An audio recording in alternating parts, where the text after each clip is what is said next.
everybody, and welcome to the Adult Chair on rashpixel.fm. I'm Pete Wright, and right over there, fresh from a fantastic weekend with a bunch of adult chair sitters, is Michelle Chalfant.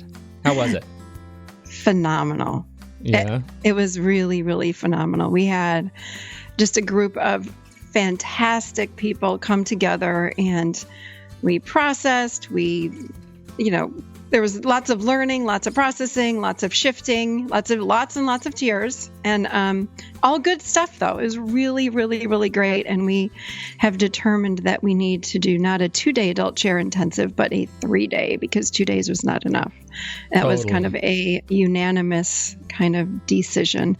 And out of it, I'm very excited to announce that we are going to have another one coming up in Nashville in the fall, and Charlotte, North Carolina, and New York. And I really want to do one somewhere, I'm going to say west of the Mississippi River, somewhere. I've had some interest in... There's a lot of country out here, Michelle. I know. But so I need to hear from people. Well, where do you want me to come out? Anywhere west of the Mississippi. There's some, of course, interest in Colorado and Minneapolis and Phoenix and San Francisco and different areas like that. And we've got a place up on the website where you can actually put in your name and email address if you're interested in one of those cities as we work on logistics for Nashville, New York, and Charlotte. We don't have specific dates launched yet, but those will be coming up on the website and the workshops page. And so if you're interested in that area, one of those areas, please let us know on the website, and we will let you know as soon as that's available. But even beyond Nashville, New York, and Charlotte, bring Michelle to a town near you if you really want to organize. We've had some interest of folks in, as Michelle says, in other towns around the country and around the world. If you're interested in bringing Michelle to you and doing one of these adult chair workshops in your city and would be willing to help out from your end, we would love to make an arrangement with you. So please get in contact with us. There's a space on the website to do that as well on the workshops page. So bring Michelle to your town, help us out, and we would love to help you out in return. What do you think? Love it. Excellent. I love it. All right. So we are talking about it. It seems like a kind of a perennial question that has been coming up in a number of different places. Not only did it come up apparently in the workshop, it comes up for us all the time and people who reach out to the show, and it has come up in the Facebook private group, which we would love to encourage you to join. We've got 350 some odd people in there now, and it's just continues to grow and be a great shining place for vulnerability. And this is the question that comes up. How do we help others who are in grief? And I want to say it's not just about grief. It's about how do we help another person that is in any kind of pain, any kind of emotional pain, even physical pain. Like how do we help? And I find what happens is, as humans, just being a human, we do this. If someone that we're with is having a bad day, or even that is in a bad marriage, or something's going on with their kid and they're just, in a really, really sad place, or they're grieving, or fill in the blank. It doesn't matter, any sort of emotion. What we do is we want to rush in and save them from that negative emotion. And we have to stop doing that because it doesn't help. The only people that can get us out of our pain is us, that we are the ones that need to do it. And I just want to add to that, sitting in a negative emotion is not a bad thing. We come in as babies. We're custom built to feel emotions, all emotions, from the negative spectrum to the positive. And if you think about emotions being on a spectrum, anywhere from love to fear, if we just feel happy or sad, let's say, we're missing out on all the rest. And I can't tell you how many times I ask people in a class or in one-on-one sessions, I'll say to people, so tell me what are the primary emotions that people feel? And it's the same. I mean, anyone that's listening to this right now, ask yourself, how many emotions do I typically feel? Typically we feel love, happy, lonely, grief, sadness, anger, and that's it. And then it stops. And people don't know. They don't want to feel their pain. We as humans don't want to feel pain. We don't want to feel shame. We don't want to feel I'm unlovable. But what happens is the deeper we go, even in the negative spectrum of our emotional bodies, the deeper we go in the positives on this positive spectrum. So I always think about a yardstick. Do you want to stay right in the middle where it's sort of neutral, or do you want to go and feel everything? And what people forget is that when we feel emotions, they literally, I remember reading this from, I can't remember the girl's name. She wrote the book A Stroke of Genius. She had a stroke and the left side of her brain was shut down for a period of 6 to 9 months. That was Jill Bolte Taylor. She's wonderful. Yes. Yeah. But she was only able to live out of the right side of her brain. And what she found out was that an emotion passes through us in 90 seconds if we don't stop it. 90 seconds. But Wow. as humans, we don't know how to do that. We get afraid. So to use the terms of the chairs, our inner child starts to have an emotion. Maybe it's something like I don't matter or I'm unlovable. And the brain or the adolescent part of us that has the ego says, oh my God, stop feeling that emotion. And that's then when emotions get stuck. But when we can sit in them and they flow, when we can sit in them, then they tend to flow through us and then they're over. But they linger because the mind is saying, stop feeling, go get the glass of wine, go get the chocolate cake, whatever. Don't feel that emotion. But the emotions really do come through us. So I encourage crying. People say, I love when people say, I'm not a crier. What? Yeah, right. Be a crier because crying. Go ahead. What are we trying to hide? Yes. What are we trying to protect by being not crying? So the crying is really beneficial. And I'm not saying you have to cry to feel negative emotions, but if you feel it coming on, grab a box of Kleenex and sit there, cry it out, let the emotion move through, then you're done and you move on with your life. But so I just want to talk a little bit about, so when we're with another person that is in pain or in grief or in lonely or whatever it is, what we want to do for that other person is not take them out of that pain, but be there with them in the pain. And as humans, it's really hard for us to do that because typically if a friend or a family member says, oh, I feel so sad today, or I'm depressed today. I mean, if everyone hearing this pauses for one moment, how do you respond to people if they come up to you and say, I'm so depressed? Typically, people want to jump in and save them, take them out of it, right?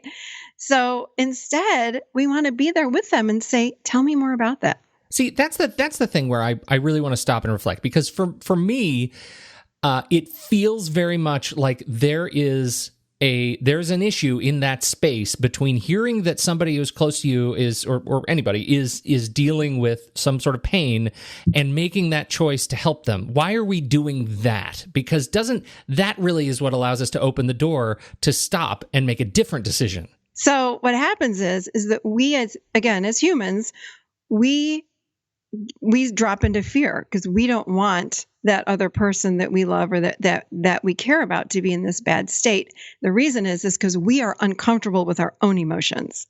It's an unconscious thing. So if someone says, I'm really sad or I'm really upset or I'm really angry, something within us, our own emotions around that come up.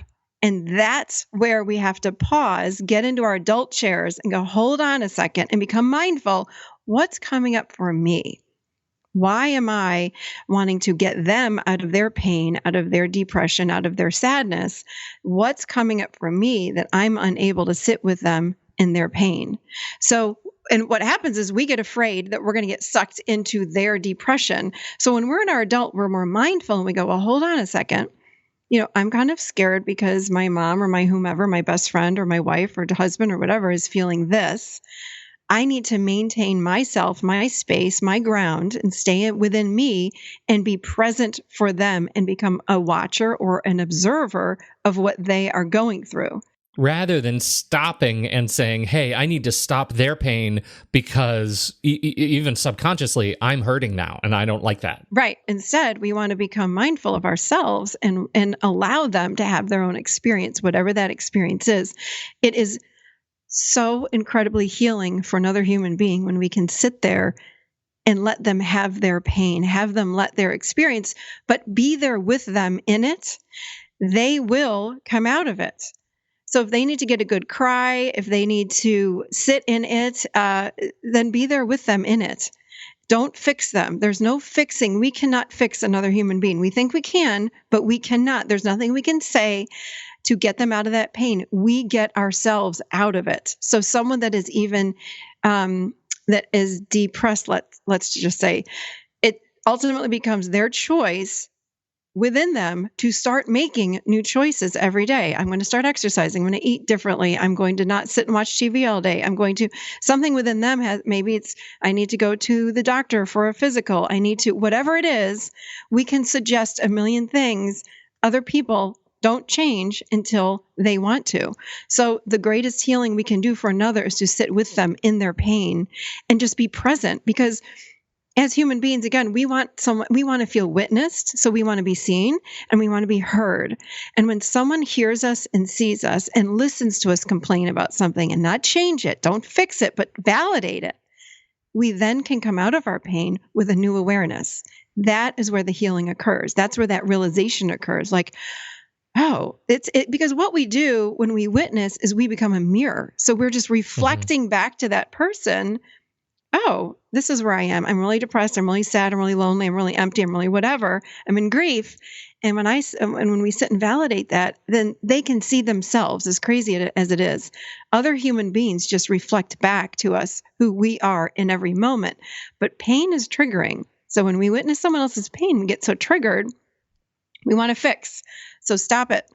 Everybody, stop it. Because I will encourage you all to try this. Just try an experiment with yourselves. And the next time you sit with somebody and they're in a really bad place, sit with them and ask them, tell me more about that. And I'm here for you. And if they say, like, I think I brought this, I've used this example in the past, but when I was lonely one day and over moving away from my whole family and all my friends, living in Tennessee, I was so lonely. And most people that I talked about, they're like, oh, but your kids are healthy and you have a husband and you have a nice house and you have a business. I'm like, but I'm still lonely. And my cousin called me and she said, how are you today? And I go, I am shitty. I am in so much pain from the loneliness of being so far away from all of you. I mean, there are like 40 family members over, 6 hours away. And she goes, you know what? That sucks. And I was like, yeah. And she said, I get you. She goes, I know. She goes, I used to live far away. I get what you're going through. And it sucks being so far away. And I'm so sorry. Tell me more about it. What else are you feeling? I can still see, this was years ago, and I can still hear her saying that to me. And the whole inside of my being lit up. And I was like, oh, I've been validated. And I completely jumped out of my loneliness. And it felt so good to be validated. It was like I stepped out of it. It was gone. So our pain is not linear. People think, again, I feel bad. Let me take an Advil, or let me take a glass of wine, or let me take a whatever, and then it's gone. It's like, no, that's not how we're human. We're energetic beings. We're not linear, even though we think we are. We're not linear beings. So sitting in our pain really does help it to move through us, and then we step out of it. It's interesting. I had a very similar, I was thinking about that example, your example about, it sucks when I'm dealing with my wife on Mother's Day, and she had to leave on a work trip for a week, and she was feeling terrible about it because it's Mother's Day and we were trying to honor her, but do it like in a microwave, try and do it really fast and intensely so that she could get on the road. And she was feeling terrible. And it was the first time I stopped and I thought, what would Michelle do? WWMD. Right? Oh. What would Michelle do? And I stopped and I said, you know what? It does suck, and it sucks for everybody. And I felt like in my head, I could sit and tell her, we're going to be okay. We're okay. When you're gone, we're okay. And she knows we're okay. She knows I'm not going to let the kids start. Me telling her that is not going to change the fact that she feels crappy about leaving. Right. And to stop and just say, you know what? We are both working parents, and you are a working mom, and that is an enormously complex thing, and it's okay to feel terrible about it sometimes. And I love you, and I love what you do, and let's just feel crummy about it. And that was I can say I've been married like going on, 18 years, 19 years, something like that. And I feel like that's the first time I've had a conversation that was that clearly supporting of her. without Yeah. trying to protect myself. Because usually I'm stuck in this place of serious judgment. Like when she leaves, she is in fear of our children's lives. She is so she's Right. not like that, but that's the voice in my head. So that's what I'm always trying to protect myself from that. I'm trying to protect myself from feeling bad about her feeling bad. And Right. of course, none of that is fact or truth. It's me trying to get out from it. But this goes to the next question for you, which is like, so far we've talked about like loneliness and judgment and spousal communication, things like that. But this works for deeply serious issues too, right? I mean, this is, you do the same Yeah. thing when you're talking about much more serious issues.